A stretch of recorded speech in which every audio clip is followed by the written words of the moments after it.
Ei, tudo bem? Como é que você vai sair dessa quarentena? Quando o governo determinar, acabou a quarentena, vida normal, todo mundo pode ir para o trabalho, viver sua vida como era antes. Como é que você acha que vai sair? Eu tenho ouvido algumas pessoas falarem: nunca mais nós seremos as mesmas pessoas. E isso porque a nossa geração nunca passou por uma situação semelhante, né? Hoje nós temos mais de 5 bilhões de pessoas reclusas, né? A maioria das nações estão impondo o isolamento. E isolamento é algo muito aflitivo para algumas pessoas. Tem gente que nunca conseguiu ficar sequer um dia dentro de casa. Quando tinha de repente um final de semana, ou ela ia para a casa de alguém ou ela trazia alguém em casa. E hoje não se pode mais isso. Normalmente, quando alguém passa por uma tragédia, por uma situação de dor muito grande, por um sequestro, um assalto, é comum algumas pessoas desenvolverem um estresse pós-traumático. Elas não sabem lidar com aquela dor e vêm várias síndromes, transtornos, vários problemas subsequentes. Outras pessoas não, elas lidam bem. Em países violentos como o Brasil, é difícil você encontrar uma pessoa que nunca passou por um assalto, por exemplo, por um furto. Eu já passei, eu já vivi situações assim e também situações perto de acontecer. Já fui roubada e já tive assim muito perto de ser, de alguém mostrar a arma, mas aquele assalto não se efetuou. E eu não desenvolvi nenhum estresse, não desenvolvi problema nenhum, não precisei ir a um psicólogo, não menosprezando o trabalho de nenhum profissional. Mas eu quero dizer que tem muitas pessoas que depois dessa quarentena podem sair doentes. Sabe por quê? Porque a vida inteira essas pessoas usaram mecanismos de fuga. Elas usavam o shopping, as compras, a academia, as amizades, os barzinhos, as baladas, a academia, a corrida nos parques como fugas de uma realidade. Elas não sabiam lidar consigo mesmas, elas não sabiam lidar com a família. E hoje, obrigatoriamente, tem que se lidar. E aí, imagina, tem gente que passou anos e anos da vida, talvez toda a sua vida, acumulando lixo, sabe? Lixo dentro da alma. Tem repartições dentro da alma que viraram porões de coisa ruim. Tudo aquilo que normalmente o ser humano não sabe resolver, não sabe lidar e que é feio, que é desagradável, ele vai guardando. E aí a quarentena nos obrigou a olhar para dentro de nós e vermos quem realmente nós somos. A família, por exemplo. Você achava que estava tudo bem, mas a quarentena veio mostrar se você não tinha um convívio legal com o marido, com os filhos, com o pai, com a mãe, agora todo dia junto, isso vai vir à tona. Não é a quarentena que está provocando o problema, a quarentena está expondo o problema. O lixo está saindo para fora. É hora de fazer a faxina debaixo dos tapetes, a faxina nos porões. A casa que estava aparentemente arrumada era só aparência. Então, como não se tem mais subterfúgio nenhum, não tem mais como você escapar. Um exemplo, você se apoiava numa amiga, mas agora não tem mais amiga, porque a amiga tem que cuidar da vida dela, ela está tendo que se cuidar e cuidar da família dela, ela não tem como cuidar de você, ela não tem como ficar ouvindo horas e horas você com seus problemas, não é? Então você vai ter que buscar forças para enfrentar suas lutas. Ao invés de você ter um problema emocional mais tarde, porque aqui vários médicos estão falando que tem gente que está correndo risco de desenvolver estado de depressão crítico.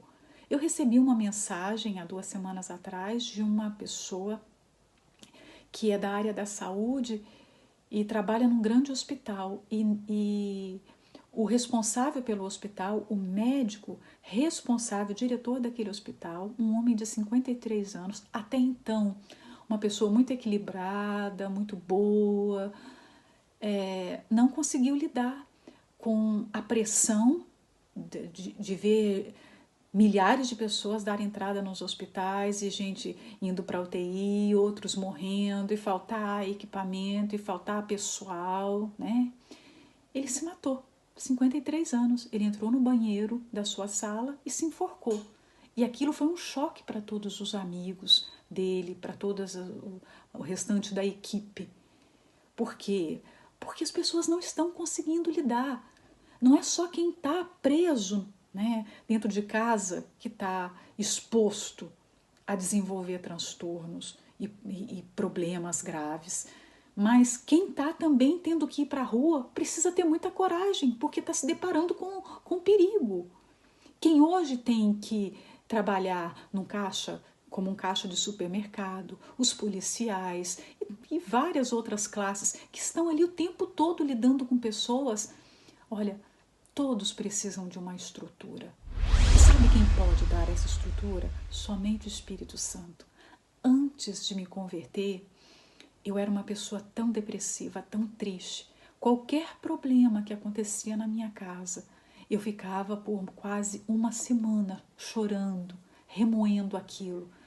Os problemas passavam na minha mente, no meu coração, como uma fita que você rebobina o tempo todo, sabe? E aquilo vai e volta. Quantas vezes eu ia para a escola e no recreio todo mundo saía, ia para lanchar e brincar com os colegas e eu ficava dentro da sala chorando e me lembrando da situação que estava acontecendo na minha casa. Se eu ouvisse uma notícia muito triste no jornal, aquilo me chocava e eu chorava e eu chorava. Se eu visse, eu me lembro que um dia eu vi um acidente, eu fiquei com um trauma terrível só de ter visto aquele acidente. Eu não tinha estrutura para aquilo. Mas quando eu recebi o Espírito Santo, tudo mudou. Não é que as circunstâncias do lado de fora se alteraram, que a vida ficou boa. Porque no primeiro momento, eu posso dizer para você que nos primeiros meses não mudou nada na minha família. Os problemas continuaram da mesma forma, mas algo tinha mudado dentro de mim. A minha forma de encarar o mundo, de ver as pessoas, de entender, de compreender os fatos e de reagir mediante aquilo havia mudado. Porque quando eu recebi o Espírito Santo, Deus em espírito, a pessoa de Deus estava morando dentro de mim. Então eu não reagia mais só com as minhas forças, eu, Núbia, porque as minhas forças eram insuficientes. Eu já sabia que eu não tinha forças, estava visível. Mas o Espírito Santo tinha. Então eu apelava para a força dele dentro de mim. E todos os momentos difíceis que eu passei na minha vida, mesmo depois de convertida, eu passei momentos que eu não sei dimensionar para você a dor, explicar a dor que eu senti. Eu perdi o meu pai muito novo, com 51 anos, ele teve um infarto. E quando a minha mãe veio falar comigo, ela não pensou assim, não, a Núbia não tem estrutura para ouvir isso. Ela sabia que eu tinha, por quê? Porque ela também era convertida, ela sabia, não, minha filha tem o Espírito Santo, ela vai saber lidar com essa situação. Quem tem o Espírito Santo, vence tudo. Não é demagogia, não, está escrito. É um texto bíblico. Essa é a escritura sagrada. Vence o mundo, vence tudo. Se você não tem o Espírito de Deus, se você é um cristão e ainda não tem o Espírito Santo, esse é o momento de você ter, esse é o momento de você buscar. E a falta do Espírito Santo não é porque Deus é injusto, porque eu tenho recebido mensagens de pessoas que faltam dizer isso. Elas falam assim, eu já fiz o jejum de Daniel, eu já dei ofertas, eu participei de propósitos, eu sou uma pessoa boa, eu sou uma pessoa honesta, a minha vida é de casa para a igreja, da igreja para casa, eu não faço nada de errado e eu não recebi o Espírito Santo. Peraí, se essa é uma promessa de Deus, o Senhor Jesus, antes de subir ao Pai, ele falou para todos que estavam ali presenciando aquele fato, eu vos enviarei a promessa do Pai. Quer dizer, o Espírito Santo era uma promessa já do Antigo Testamento, uma promessa de Deus. O Senhor Jesus se comprometeu a mandar. O que ele fez? Ele mandou. A promessa aconteceu logo depois da ascensão dele, alguns dias depois, na festa de Pentecostes. Os discípulos estavam em Jerusalém e eles foram batizados. E essa promessa não está limitada aos discípulos ou à igreja primitiva. Essa promessa se estende a todos os cristãos. Todos que querem viver para Deus têm direito ao batismo. O Espírito Santo deseja muito mais habitar em nós do que nós desejamos tê-lo. Então, se não acontece, a falha está em você. Não procure a falha em Deus, nem na igreja, nem nas pessoas. Procure essa falta em você. Olhe para dentro de você. E você que acha que é batizado com o Espírito Santo, mas não está conseguindo suportar o isolamento, não está conseguindo ficar dentro de casa, tem alguma coisa errada. Tem alguma coisa errada nesse batismo. Não quero jogar dúvida em ninguém. Alguma coisa está ruim na sua comunhão com Deus. Eu falei esses dias, Paulo viveu um maior isolamento, e imposto também, e injusto. E ele suportou. O apóstolo João viveu isolado na ilha de Patmos para ter revelação. O isolamento não é para o nosso mal. E eu estou dizendo isso com respeito à alma, no sentido espiritual. Tudo isso que está acontecendo no mundo não é para o nosso mal, é para o nosso bem, é para a gente crescer, desenvolver essa musculatura espiritual que está atrofiada. Então, o Espírito Santo é a promessa de Deus. Sem ele, você não vai conseguir suportar nem a quarentena, nem qualquer outra luta. Sabe como nós medimos a nossa vida espiritual?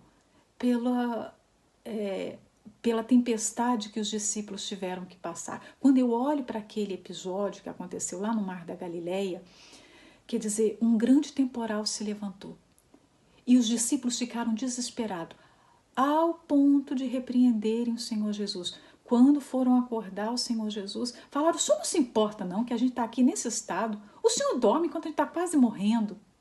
Quer dizer, só quem era filho de Deus conseguiu dormir naquele barco.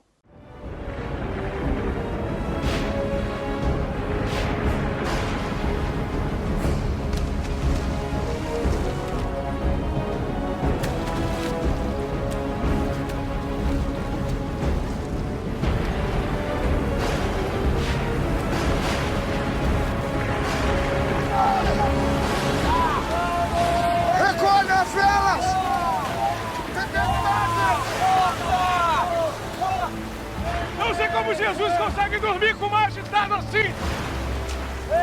Será que devemos acordá-lo? Ele parece tão tranquilo. Preparem-se! A tempestade está vindo! Vamos subir!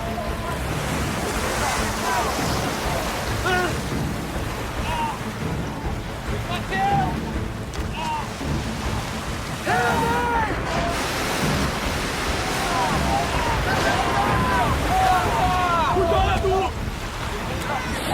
Não devíamos ter vindo! Você tem que acordar o mestre!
Jesus está fazendo? Ele vai cair! Mestre!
Cale-se o vento!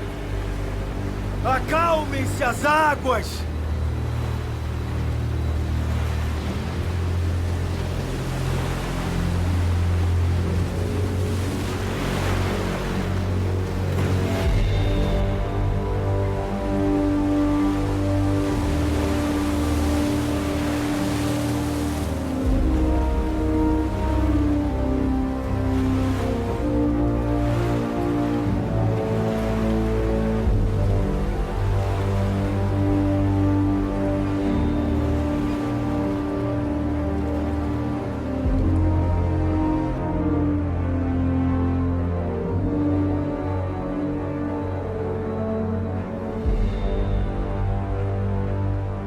Puxa, Jesus parou a tempestade!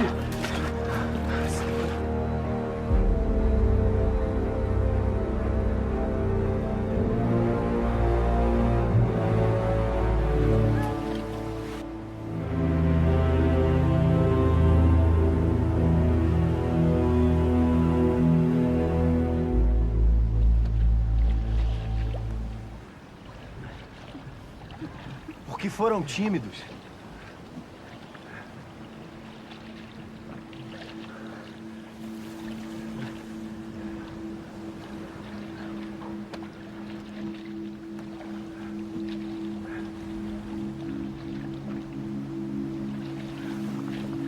Onde está a fé de vocês?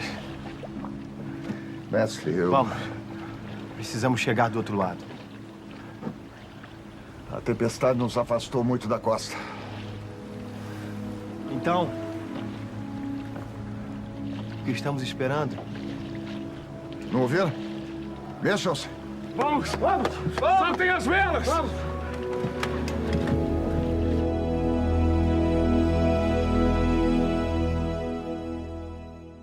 Só quem realmente conhece a Deus sabe que Ele está no controle de todas as coisas e que nós não vamos perecer. Esse vírus não é maior do que o nosso Deus. Esse vírus não é maior do que a nossa fé. Basta você clamar, basta você orar, entregar essa situação na mão de Deus e aí sim você consegue dormir.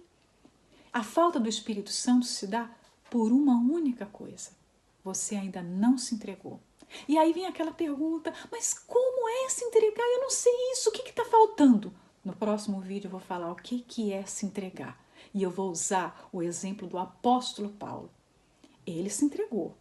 Antes dele ser batizado com o Espírito Santo, eu vou falar o que é que foi que ele fez, digamos assim. O que aconteceu antes do batismo com o Espírito Santo na vida de Paulo, tá bom?